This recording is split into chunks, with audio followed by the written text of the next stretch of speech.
All right, everybody, welcome to this segment of Sit Down with the Boss. First of all, go to the Krime Family TV channel, like and subscribe, and hit the notification bell.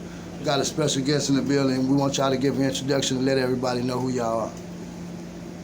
Well, of course, y'all know who I am, man. Being that y'all been dealing with me for the last dealing with me. It's your boy Daddy Krime, man. And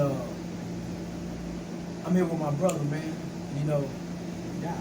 I'm here with my brother, man. That's all. That's pretty much what I can say, and I'll let him introduce himself. Oh man, y'all know me, man, but I'm introducing myself, man. My name is Baron, aka Fresh B, aka Bliss. I got many appellations, man. We're gonna get it rolling, man. Already now, where is both of y'all from? From Daddy Krime to Fresh. Give the introduction of where you from and where you came up at. I'm gonna let you go. Give him a brief introduction. You know what I'm saying? Oh man, I'm from the north. It don't gotta be south. I'm from the north. Let him know. I'm from Den Ladders, old projects, a little bit of Hillcrest, kind of a mixture. You know what I'm saying? I went back and forth, so mostly the old projects though. Tuskegee Street to be exact. Already. And well, of course, I'm a Matter baby, man. 1514 Shapito, apartment A, shit, all the way up to E&F. Already. You know what I'm saying? Now, what was it like growing up on the north side? Shoot, for me, the old projects, man, it was a whole different little section. Like I was telling my boy Warren earlier today, black folks, man, it was demographics for us. So we kind of like in our own little spot. We would, you couldn't go to the new projects. If you couldn't go to the north side now, it was going to be a problem. So, we pretty much stayed in the old projects. We would deal with the devil every now and then, go to the new projects. North side, I just started going down there till I got a little older. But it was all right, man. The grass was still green when I was growing up. I got a little older, there wasn't no green grass down there. We had our influences, who we looked up to. It wasn't who everybody thought. But we had Gary Hines, we had Pop, what's my boy Eddie Pops. We had Sean Jackson, Larry Jackson, Willie Hines, the Barley brothers, Wayne and Junior Barley. Those are our influences. And I can't forget them Baldwin, wild ass Baldwins too.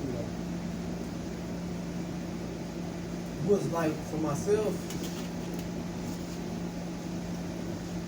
growing up on the north side is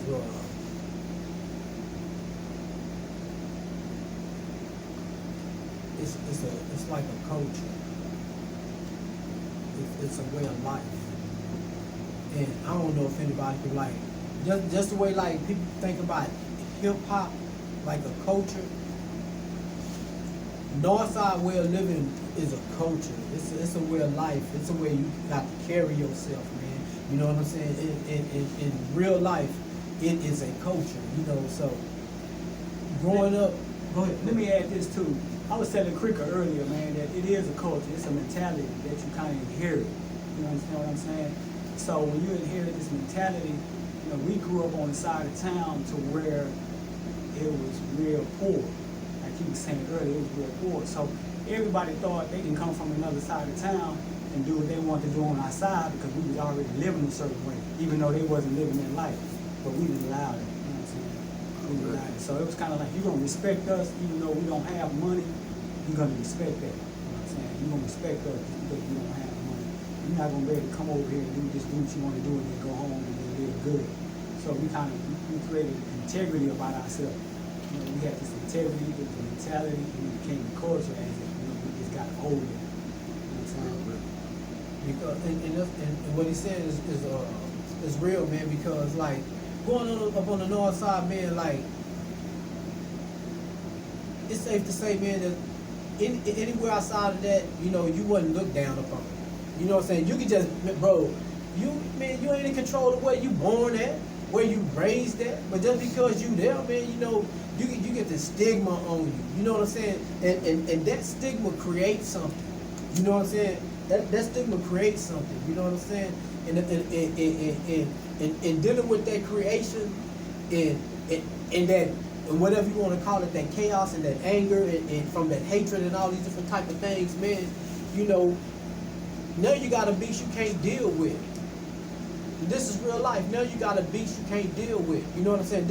And understand, what people don't understand, this be what y'all create, man. This because this is what y'all create once y'all categorize something or anything like that. But on another note, like I said, now you got to deal with a beast that you can't deal with. You know what I'm saying? So from this neck of the woods comes what? The influence. You know what I'm saying? Because what he went back to. Now we done built this. We got these codes, right? We got these stipulations. We got these rules. We got these things and what you have to carry yourself to be a north-sider. Not just a nigga, but just a female too. You know what I'm saying? Not just a man, but a female, because the females on the north used to get it too. I used to go to the parties and everything when our females from the north show up and hear niggas from the other side of town and all the different type of things talk down on them too. You know what I'm saying? Just because they from over there. But guess what? We were always the creator of the influence. You know what I'm saying? We're always the creator of the influence. The style came from the north. You know what I'm saying? Your swag came from the north. Your rides came from the north. Your biggest ballers came from the north. You know what I'm saying? All that, bro. All that. Before your essay partner even thought about having a thing. Before your essay partner even thought about having a thing, bro. This is where all that influence come from. But this what y'all. That's why that individual say. Do you know what? Don't nobody look. Don't nobody say like when they walk into an event or play something. They went to the South Side. And this is not no capping. You know no capping, right? You ain't doing no capping. You doing no capping. Nobody.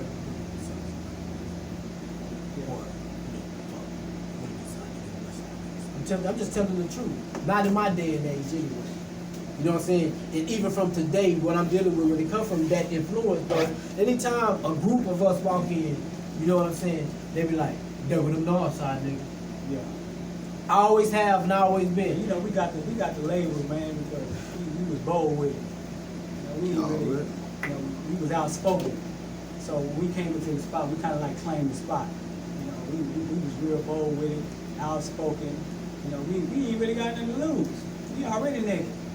We ain't got nothing. We got nothing to lose, bro. So, you know, it was all good. Like I say, it was all good, but it was respectable. You know what I'm saying? We had, like, I watched the interview that you done with Stephanie, man. It was real nice. You know, how she was talking about the influences, how we bought Cool Cup. We had the Cool Cup house. You know, we had Mr. Williams, you know what I'm saying? We had everybody, you know what I'm saying? Even, you know, we had everybody. Everybody looked out for one another. When I grew up, it was rough, but you could still go borrow food. Yeah. You can still go get a cup of sugar from the neighbor. You know what I'm saying? So that's what it was like. You can still get your ass whooped by your mama friend. Yeah. You know what I mean? So it was still respectable, even though it was rough. You know what I'm saying? All that stigma that they put on us, man, like on the north, just growing up, I didn't want to be nowhere else, man. Right. You know, I ain't gonna even lie, Phil. This is the truth. Like, when Big Nim used to like stay in Hillcrest, this is the honest to God truth. I used to I used to think that like Hillcrest was like, well, when you get your money, you're supposed to go. The good people go. Yeah. You know what I'm saying? Yeah. And this was my ambition.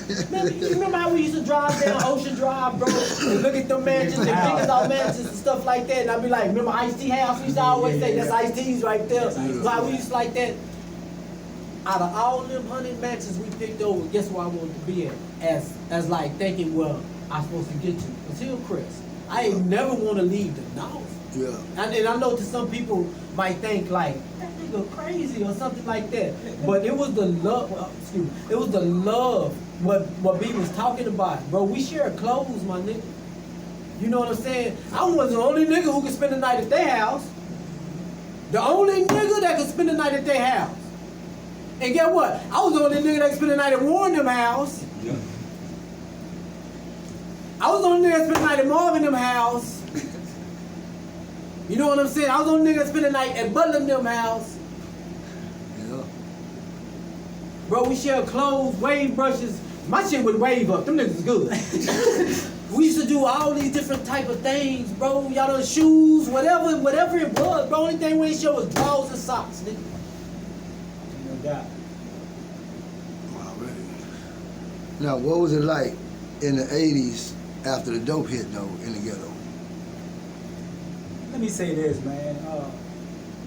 Like in the early 80s, for me, it was all about dancing, right? Yeah. So, whenever you find poor people, you know, you living in a deprived area and stuff like that, what we do is, in the North, we party, right? Music and food lightens the mood, right?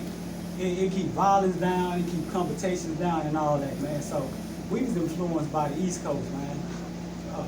We wasn't influenced by the West Coast so much. You know, we love music, so we love lyrics. So they had breaking, we always popped. We wasn't breaking yet. I was dancing since I was a little kid, you know, 8, 9, 10 years old. I started popping a little bit when I was like 10, 9, 10. Battling Tony Sharkey, Buddy Powell, you know, people like that, old school, Bubba Jr. You know, I was battling all them dudes, you know, so they kind of like lighten the mood up in the 80s. But, you know, as dope started coming in and the dope game started arriving, it shut everything down, man. I mean, like, when the slab was open, see, that was the mecca. Hillcrest Park, then the slab. And it was neutral ground. Yeah, that's where it's going down. It was insane. You know, everybody coming from everywhere. You can go to Hillcrest Park. That was neutral You can ground. come meet at the slab. You know, so that kept everybody happy, man. Like I said, food, partying, having a good time, things like that. But you know, 86, 87, that's when like Texas really got a whiff of the dope game, the crack game. You can see it. You start to see things changing. They even closed the slab down. Yeah. They closed the slab down in 86, 87. That stopped everything. There wasn't no more movement going on. So for me, man, that time from like 87 on back, man, that was like some of the happiest times for me. I mean, I had some good times, man. What number party? We used to go everywhere, San Antonio, Houston, Dallas to go party. We would leave, come back to the slab. People come down to the slab. They love the slab from Houston and Dallas. They love Hillcrest Park. They like, man, y'all live down here, man. I love the park. And what was so crazy about it, like Hillcrest Park on Saturday and Sunday, and that slab was like neutral ground where people from the West came and drove up and was able to kick it. Like it was no problem for nothing. And I think this is like where brothers was able to establish relationships. You know what I'm saying? Right. That like it's really not that personal, but certain people make it personal. Right. You know what I'm saying? So with some people, we establish relationships where when we came over here, we went by this partner house, or we went by that partner house that was cool, or it was the boys club. You know what I'm saying? Right. Or something like that. But that one thing about that park, man, and you have to come to the North for it, man. You have to come to the slab for that, man. Is what I always what I could say was like the just a little cushion for us to not really. Man, take it to where that north side, west side shit can like really evolve to something like bad, bro. Right. Because we did, as black people, bro, we did find 2 motherfucking days out the week. 2 days out the week from the north to the west. I ain't gonna lie. I ain't gonna lie, from the north to the west to have some peace. And just like niggas was doing it on the north, niggas was doing it on the west too. Yeah. You know what I'm saying? Niggas will show up. You know what I'm saying? We ain't fuck with each other like that. But they'll come to the park too. You know what I'm saying? Niggas with their horses, niggas with their Trans Ams, niggas with their bitches. Who was the dude that used to sell us the liquor? Oh, Ronnie? Yeah. Oh, Ron or something like that? Say, man. Boy, Ron, just, man, he would pull up from the airport, that airport liquor. Yeah, that Nissan truck. Say, pull that truck up. That's all like they, you know, we from the female from the west, that park was our wave. You know what I'm saying? Yeah, that's why I got introduced. I ain't gonna lie. Baron and Lee, I think just from their little time they stayed in New Edition, they must have came across the girls from the West, man. You know what I'm saying? Just because of that little time right there. Because just by messing with them, bro, I would lie about him. I ain't gonna lie. That's a whippersnapper nigga like They took your pussy game up? I would lie about him, man. But it was say Lee. Come on. Yeah, straight up. But next question, straight up, boy. Look. We went to go see Turbo and Ozone one time, man. Yeah, We went to see Turbo and Ozone one time, man. And you know, we done slid. I think my partner went in, he done slid the tickets up under the door, and came back in and went in. You know what I'm saying? He done came back in and went in. He done slid the ripped tickets under the door and came back and went in, right? So we chilling up there, we watching Turbo and those on Pat Bell film them popping like with each other, you know what I'm saying, for real. And man, I can't remember their name, but it was some West Side girls. They just ran up on Lee. You know what I'm saying, talking about, man, who is this like that? He said, introduce yourself. Man, I don't even know if he remember what I introduced myself as. What'd you introduce yourself as? Fudd. Fudd? Yeah, I say, what's your name, Fudd? You know what I'm saying? But man, I'm like, where did he come from? How do you know him?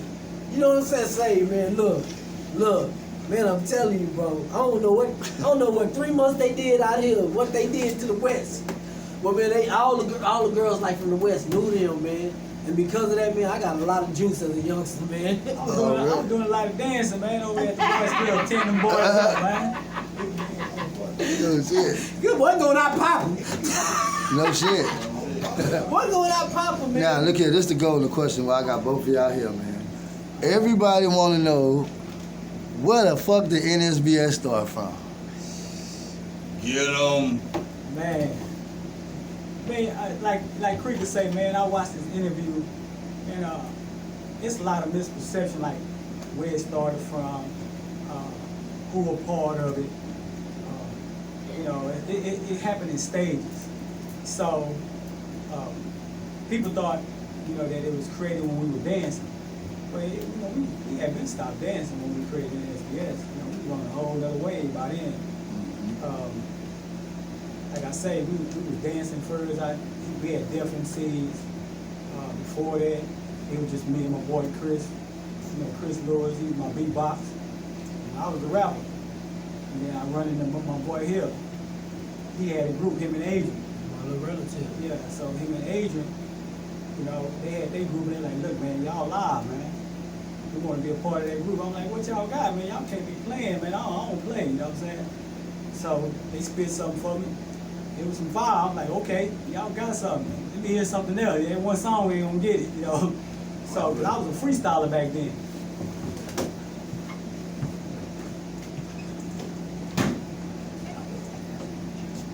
So like I was saying, man, we had our groups. We had different MCs, and it was me, Creek, and Adrian. You know, we started doing shows and stuff like that. We still kind of dancing, but we was kind of leaving it alone, you know what I mean? So by the time we got around to N.S.B.S, man, Richard Chargers and Richard had a group, and we got them part of our crew. It wasn't with our crew. They still had their little group, but they was with us, right? So they was a part of our circle. So we had that circle, and our circle just kept getting bigger and bigger. But by this time, we finna transition to the dope game. You know, we dibbling and dabbling, you know. So we was in the streets like that. So as we dibbling and dabbling, we like, look, man, we think a certain way. We all think alike. Like we say, it's a mentality. You know, we look at each other like family. You know, ain't nobody gonna bother us.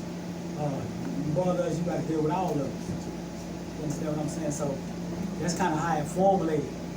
Well, one day, like I said, me, Pedro, we had our artists, me, Pedro, Creeper, Warren, Jimmy Gale. You know, we were sitting up here thinking the names. Like, man, we already together. It's the names. And we love that bomb squad. We just have to figure out what we was going to attach to it. Right? So, we like, man, we from the North. It's official. It's already understood. We from North Side. It's the North Side bomb squad. Man, I say, I'm going to tell you something, Pimp. This is crazy. Once we formulated that, it's like we all of a sudden got like super gangster. I'm talking about, when I say super gangster, like, my boy Jimmy Gill, he a wild fucking man. We wasn't trying to at 107. And mind you, this is a super player. My boy Jimmy Gill, right? He was in welding class, right, Pat? Oh, so he had created God. these little shoes that they be in, right? He was like, look here, man. You know, just before we started messing around with that play, I was already messing around, you know, a little bit with that firearm, man. So We've been having. yeah, so he was like, man, look, man, instead of doing that, you know, he was trying to like, look, man, you need to chill, bro. Instead of doing that, man, you need these here. So he gave us all one. They was like brass knuckles, man. Yep. Man, say, man, we used to practice with those things, man. We had sessions. We call them the shit. Yeah, we had sessions, you know what I'm saying? So it kind of like, we had never like, you know, got into it with nobody. You know, we just made sure when nobody, you know, was going to mess with us like that, you know what I'm saying? That's how it kind of formulated. But it was official after we made the song, though. Already. After we made the song, it was official. You know, we had some guidelines and rules, but you know, it was official after we made the song, you know what I'm saying? Yeah. Now, Daddy Creek, Yeah. what was it like when you Nah. first met Fresh B, Daddy Creek? You know what? A lot of people don't know. What people don't know, me and Baron relationship developed in stages, bro. You know what I'm saying? And what y'all probably don't really know, I met Lily before Baron. Me and Lily went to Coles together. You know, I met his brother before Baron. You know what I'm saying? We went to school together. You know, with his badass. Hit up under a building with that. Remember when they came out with the little Coleco, the little football games Yeah. on the little thing that you could play on the little thing? Yeah. He was playing it in class. They tried to take it away from him. Boy, zoomed out of class, ran up on the building and hid from the people. But you know, I knew Lily before B. Yeah. But we first met each other through breakdance. And it was like at a battle. Yeah. At a battle at the High Alcove. Yeah. That Belfield and them brought him in these essays full. They was cold. They was cold. These essays, I already knew Chemo them, you know what I'm saying? But I ain't no beating them pop like that, you know what I'm Yeah. saying? And I know Pat Belfield and Burke pop and stuff like. You know, it was me and LA now. This is Northside, me, LA, Marvin, and all them. So we met at the High Alcove. We battled. We actually battled each other. I tried to end that thing with a 1990.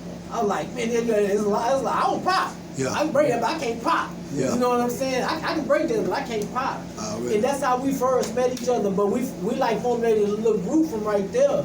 You know what I'm saying? Dealing with each other. That's how. On the truth is, man. Then I think of it, that's how I migrated over there to the West. You gotta look at the West. Was from breakdancing with y'all, I bet and you coming don't- over here. I bet you don't remember this.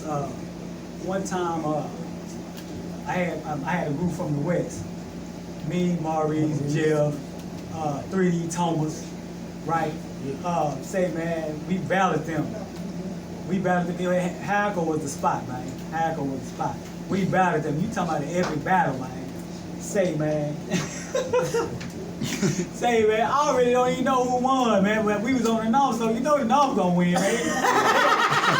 They gonna win regardless, you know what I'm saying? They gonna win regardless, man.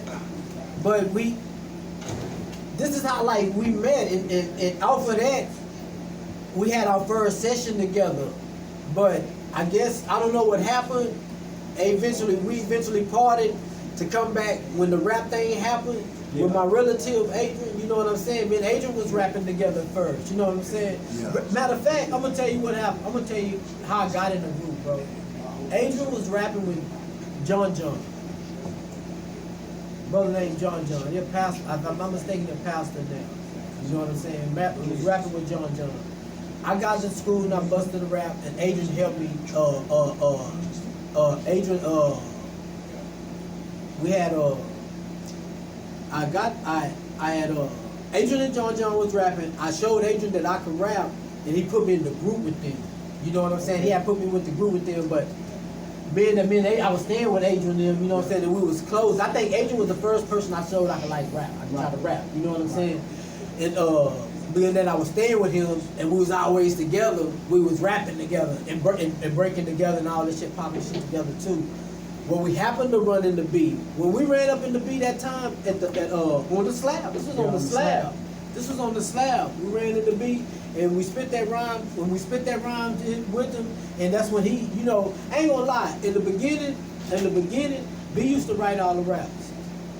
He just showed us how to punch in and punch out to where like, I think Adrian had to leave or he just wasn't too serious.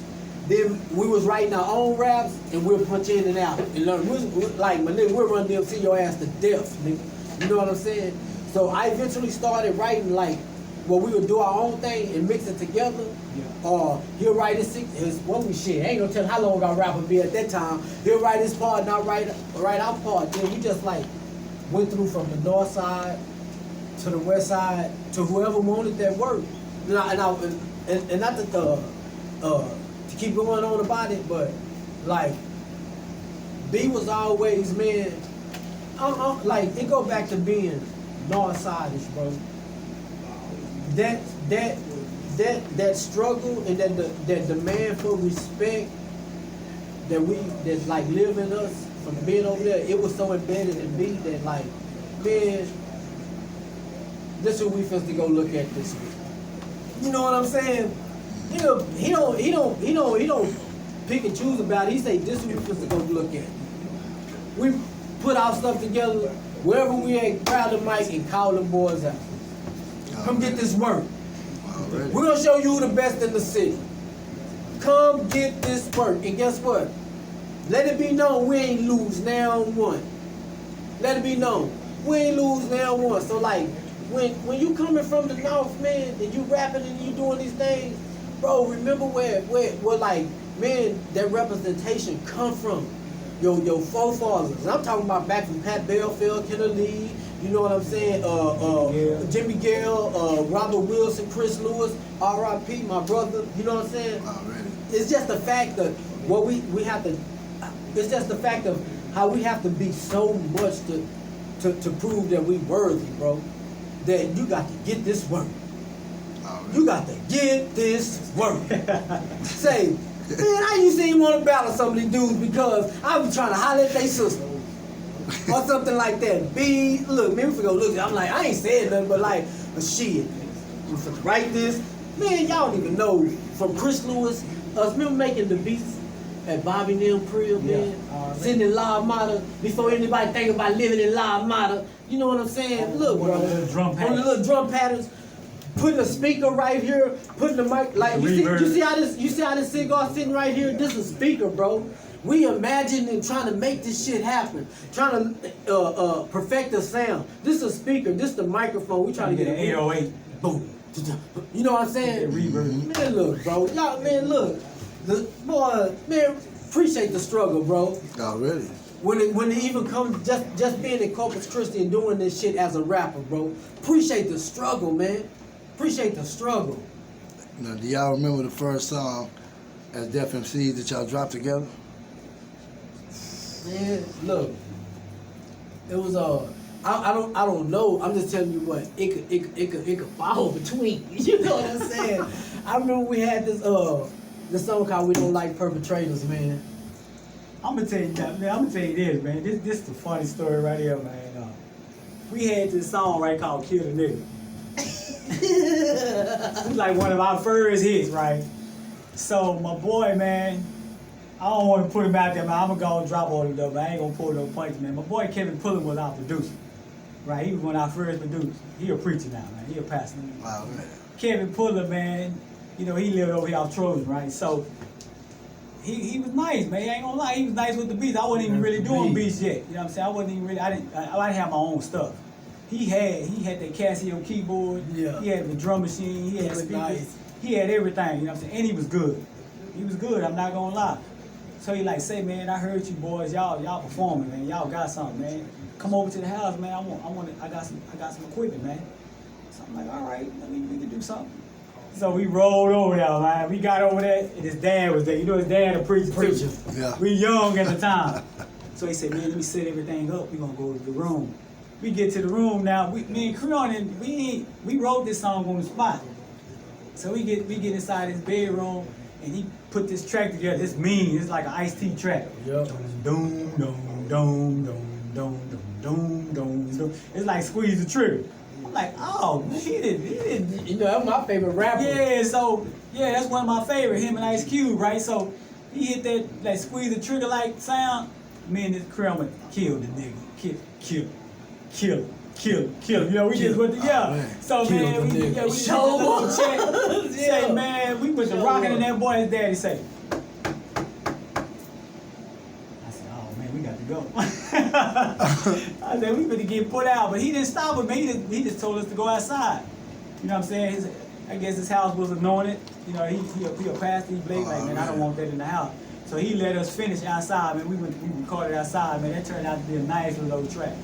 That's one of the first songs I believe that like our hits, like they really hit. And you know what? I practically, it was like man, I always like, you know, when it came to rhyming, I always try to like, you like at the time, even being young, to use big words or anything. Even hell, I might not even know what them heifers meant at the time. You know, these words meant at the time. But man, sometimes I be still trying to remember that rhyme from that. Man. You know what I'm saying? Yeah. There was a lot of big words I said that I be like, boy, you was wildin' like a mother. But man, that was like really a hit, man. That was, man, like this here, man, that we done just as being youngsters. You know what I'm saying? To influence everybody looking for you to be, man, like we were expected. What people don't understand, we were expected to perform. Right. No matter what, we were expected to perform, bro. Like Baron and Creed, you know what I'm saying? Look, it wasn't even Daddy Creed. You know what I'm saying? I was Kid Creed. Yeah, he ain't grown up I ain't grown up yet. You know what I'm saying? Still a teenager. Whippersnapper. It was Kid Creed. You know what I'm saying? That, like I said, that all this shit came in stages, man. You know, and shit.